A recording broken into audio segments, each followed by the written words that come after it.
Un suspect est encore en garde à vue, on l'a dit, à Landiras. La piste criminelle est donc privilégiée. On en parle avec l'avocat pénaliste Richard Forget dans C'est à la une. Bonjour Richard Forget.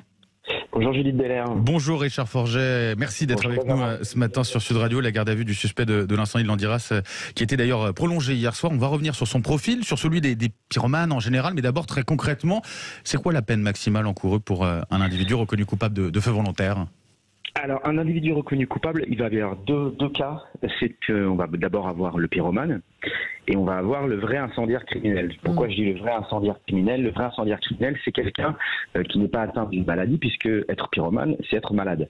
Alors, quand on est devant un cas d'incendie criminel, donc une action dirigée pour un profit personnel ou idéologique, les peines sont relativement lourdes, et ce depuis une loi de mars 2004, puisqu'aujourd'hui, suivant que vous ayez que votre acte incendiaire ait entraîné une ITT de plus de 8 jours sur une personne ou une mutilation ou infirmité permanente, vous allez aller de 15 ans de réclusion criminelle à une peine de perpétuité. Ah ouais. Donc on est assez semblable à des meurtres des crimes de sang. Tout à fait. Ouais.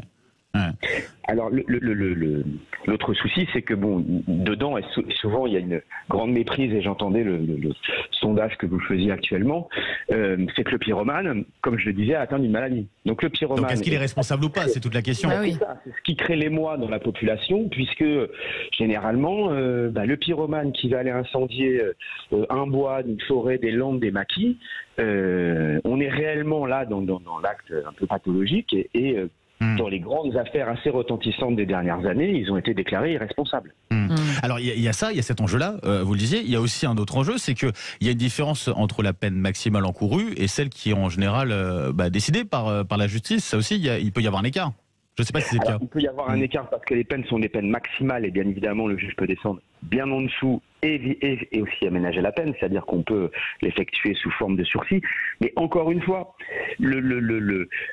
le pyromane, lui, proprement dit, pyromane proprement dit, c'est moins d'1% de la population, c'est 90% d'hommes. Ouais, d'accord. Qui sont atteints d'une vraie pathologie. Eux sont irresponsables. En France, on ne juge pas nos fous, ce qui crée des scandales de nombreuses fois. Mais voilà, donc l'incendie criminel, et j'ai envie de dire l'incendie criminel pur et dur en matière dans des affaires qu'on voit comme aujourd'hui dans les Landes, c'est plus le fait de déséquilibrer, et là ça émeut aussi l'opinion, c'est que c'est souvent des départs d'incendie involontaires, c'est-à-dire là on est plus dans le registre de la bêtise, avec des mégots jetés, avec des barbecues réalisés, où là les peines sont nettement moins importantes, puisque là elles sont de 2 ans et de 3 ans suivant s'il y a des ITT ou des mutilations.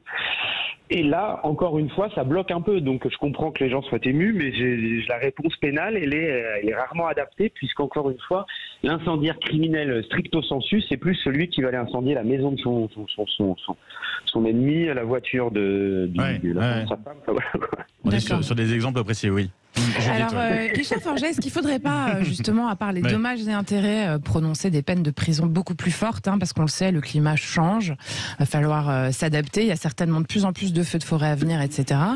Est-ce qu'il ne faut pas adapter justement ces peines, quoi, par rapport à... Alors, l'avantage, c'est que... Alors, encore une fois, on est toujours devant le même problème de nos fous. On a du mal à les traiter dans la société française et surtout à apporter une réponse pénale. C'est ce qui est compliqué. Sinon, après, on a des peines qui ont été relativement lourdes, qui sont quand même relativement lourdes, 15 ans perpétuité, où là... Les juges, en fait, et les peines évoluent aussi, le prononcé des peines et le quantum évoluent avec l'ambiance générale et puis le climat. Donc, mais dans le cas d'un incendie involontaire, par exemple, justement. Involontaire, là, je pense que, eu égard maintenant aux conséquences, eu égard à l'émotion provoquée dans l'opinion publique, oui, il y a les peines de 2 ans et 3 ans semblent quelque peu légères et pas assez en mesure de ce que ça cause comme dégâts, puisque en Corse, encore quasiment tous les étés, voilà, c'était des mégots, des barbecues allumés un peu n'importe comment. 2 ans, là il est à craindre, vous allez avoir un type qui va arriver en disant je n'ai pas fait exprès, j'ai jeté ma cigarette. Pas de casier généralement, puisqu'on n'est pas dans le cadre du volontaire. Oui, c'est quelqu'un qui va avoir 10 mois, 1 an de prison avec sursis. c'est clairement pas adapté à ce stade. Alors Richard Forget, on sait que pour le cas de Landiras, donc alors on sait peu de choses sur l'homme qui a été placé en garde à vue. On sait qu'il a 39 ans, qu'il habite en Gironde. On sait aussi qu'il avait déjà été entendu dans une affaire similaire en 2012, une affaire qui avait finalement été classée sans suite 2 ans plus tard. La récidive, c'est quelque chose qu'on observe assez souvent dans ces dossiers. Alors non, c'est parce qu'on est vraiment dans le cas, là, on est vraiment dans le cas de l'incendiaire criminel volontaire. Le type qui va faire une exaction parce que pour X ou Y raison, mais qui sont liés encore une fois, soit à un profit personnel, soit idéologique. Donc là, je parle de terrorisme. Soit on a le pyromane, et là, le pyromane, vous avez le récidiviste. Effectivement, puisqu'encore une fois, c'est une maladie, donc un type qui est fasciné par le feu. Mais là, vous êtes devant cette irresponsabilité pénale des gens, des fous.